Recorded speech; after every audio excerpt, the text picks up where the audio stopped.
Hi friends, நீங்கள் ஒரு content கிரியேட்டரா, அதாவது வீடியோ மேக் பண்ணுறவங்களா? அப்போ இந்த வீடியோ ஃபுல்லாக பாருங்கள். ஏன் சொல்கிறேன் பார்த்தீங்கன்னா, இந்த வீடியோவில் ஃபேஸ்புக்கில் ஒரு அப்டேட் வந்திருக்கு. அதுவும் கண்டென்ட் கிரியேட்டரு இந்த வீடியோ மேக்கிங்லாம் வந்துட்டு பார்த்தீங்கன்னா, யூடியூப், ஃபேஸ்புக், இன்ஸ்டாகிராம்லாம் வீடியோவை அப்லோட் பண்ணி அவங்களோட இன்ஃபர்மேஷனை ஷேர் பண்ணுவாங்க மக்கள்கிட்ட. சரி, ஓகே. ஃபேஸ்புக்கில் ரொம்ப நாள் கழித்து ஈஸியான முறையில் ஒரு அப்டேட் வந்துட்டுருக்கு. அந்த அப்டேட் வந்துட்டு பார்த்தீங்கன்னா நிறையா பேருக்கு தெரிஞ்சிருக்கு, எனக்கு வாய்ப்பு கிடையாது. ஆனால் இந்த வீடியோவில் வந்து பார்த்திங்கன்னா அது என்ன அப்டேட்டுன்னு பார்த்தீங்கன்னா ப்ளேலிஸ்ட். இது வந்துட்டு காமனாக யூடியூப்பில் இருக்குங்க. இந்த ப்ளேலிஸ்ட்டு வந்துட்டு பார்த்திங்கன்னா ஆடியன்ஸுக்கு ஒரு வீடியோ பார்க்கும்பொழுது அடுத்தடுத்த வீடியோவை சஜெக்ஷனில் கீழே கொண்டு வரது தான் ப்ளேலிஸ்ட்டுன்னுவாங்க. இப்போ எக்ஸாம்பிள் சொல்கிறேன். ஒரு 10 வீடியோ வந்துட்டு பார்த்திங்கன்னா ஒரு தகவலை பற்றி அதோட பார்ட்டாக வீடியோவை அப்லோட் பண்ணியிருப்பாங்க.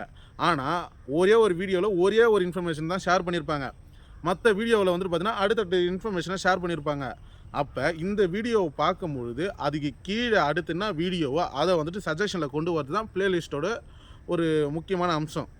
இந்த ப்ளேலிஸ்ட்டால் உங்களோட சேனல் இல்லை வந்துட்டு வீடியோஸ் நிறையா க்ரோத் ஆகிறதுக்கு நிறையா வாய்ப்புகள் இருக்குது. சரி, ஓகே. ரொம்ப நேரம் மொக்கப்பட தேவையில்லை, சீக்கிரமாக விஷயத்துக்கு வந்துடுறேன்.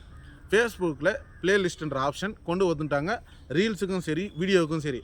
அந்த செட்டிங்ஸ் எங்கே இருக்குது, அது எப்படி நம்ம வந்துட்டு பார்த்தீங்கன்னா பார்க்கறது, அது எப்படி நம்ம கிரியேட் பண்ணுறதுன்னு சொல்லி தான் இந்த வீடியோவில் நம்ம டீட்டெயிலாக பார்க்க போகிறோம்.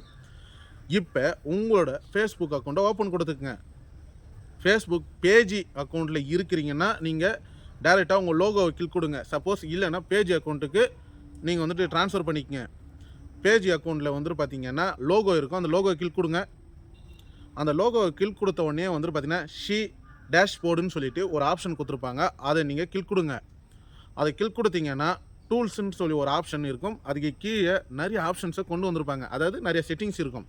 அதில் நல்லா பாருங்கள், ப்ளேலிஸ்ட்டுன்னு சொல்லிட்டு ஒரு ஆப்ஷன் கொடுத்துருப்பாங்க. அதை நீங்கள் கிளிக் கொடுத்தீங்கன்னா கிரியேட்டிவ் ப்ளேலிஸ்ட்டுன்னு சொல்லிட்டு ஒரு ஆப்ஷன் கொடுப்பாங்க. அதை நீங்கள் கிளிக் கொடுத்தீங்கன்னா முதல்ல ரீல்ஸுக்கான ப்ளேலிஸ்ட்டை நம்ம கிரியேட் பண்ணுற ஆப்ஷன் வரும்.